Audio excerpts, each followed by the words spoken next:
তীব্র গরমে স্থবির জনজীবন, সারা দেশে চলছে তাপপ্রবাহ।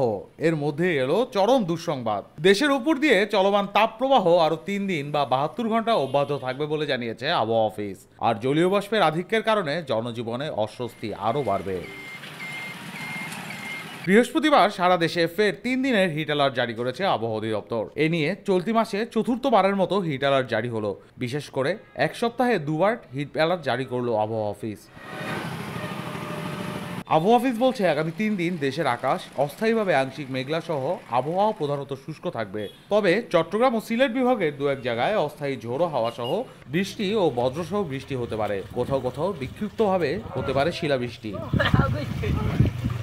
বর্তমানে খুলনা বিভাগ সহ দিনাজপুর, নীলফামারী, রাজশাহী, পাবনা, ফরিদপুর ও গোপালগঞ্জ জেলার উপর দিয়ে তীব্র তাপপ্রবাহ বয়ে যাচ্ছে। ময়মনসিংহ, মৌলভীবাজার, রাঙামাটি, চাঁদপুর, নোয়াখালী, ফেনী ও বান্দরবান জেলা সহ বরিশাল বিভাগ ও রংপুর, রাজশাহী ও ঢাকা বিভাগের অবশিষ্টাংশের উপর দিয়ে মৃদু থেকে মাঝারি ধরনের তাপপ্রবাহ চলছে।